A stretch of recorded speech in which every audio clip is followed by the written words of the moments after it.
Thazhava north BJSM higher secondary school വാർഷികം നടത്തി.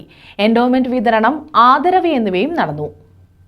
Thazhava north BJSM Madathil vocational and higher secondary സ്കൂളിന്റെ 67ാമത് വാർഷികാഘോഷങ്ങൾ സംഘടിപ്പിച്ചു. Karunagappally taluk library council secretary V. Vijayakumar വാർഷികാഘോഷം ഉദ്ഘാടനം ചെയ്തു.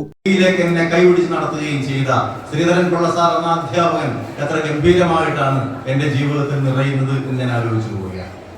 ഒരു 5ാം ക്ലാസ് വിദ്യാർത്ഥിയായിരിക്കെ സ്റ്റാഫ് റൂമിലേക്ക് കൊതിയോടെ ഞാൻ നോക്കുന്നുണ്ട്. വെള്ളിയാഴ്ചയാണ്. മറ്റു കുട്ടികൾ കൂടെയുള്ളവർ കള്ളനും പോലീസും കളിക്കാനായി പോകുമ്പോൾ ഒരു 5ാം ക്ലാസ്സുകാരൻ കൊതിയോടുകൂടി സ്റ്റാഫ് റൂമിനുള്ളിലേക്ക് നോക്കുന്നുണ്ട്. അത് നോക്കുന്ന മറ്റൊരു കാര്യവുമല്ല, അവിടെ PTA പ്രസിഡന്റ് RV വിശ്വകുമാർ അധ്യക്ഷത വഹിച്ചു. Higher secondary school principal Sheeja P. George സ്വാഗതം പറഞ്ഞു. ഉല്ലാസ് കോവർ മുഖ്യാതിഥിയായിരുന്നു. ശാസ്താംകോട്ട DYSP ജലീൽ തോട്ടത്തിൽ എൻഡോമെന്റുകൾ വിതരണം ചെയ്തു. നമ്മുടെ മുൻഗാമികൾ സഞ്ചരിച്ച വഴിയെ തന്നെ നാം സഞ്ചരിക്കേണ്ടതുണ്ട്. നമ്മളെന്ന പൊതുവികാരം ജാതി, മത, വർഗ, രാഷ്ട്രീയ വ്യത്യാസങ്ങൾക്ക് അതീതമായി നമ്മൾ ഈ പ്രദേശത്തുകാർ അല്ലെങ്കിൽ ഈ കേരളീയ മലയാളികൾ എന്നുള്ള ഒരു വികാരത്തിലേക്ക് മാറേണ്ട സാഹചര്യം അതിക്രമിച്ചിരിക്കുന്നു. School manager L. ചന്ദ്രമണി വിരമിക്കുന്ന അധ്യാപകരെ ആദരിച്ചു. രാധാകൃഷ്ണപിള്ള, ഗിരിജ O, താര PO, lovely Thomas, Sumadevi MK, Sajeev R തുടങ്ങിയവർ പങ്കെടുത്തു. News bureau, Thazhava.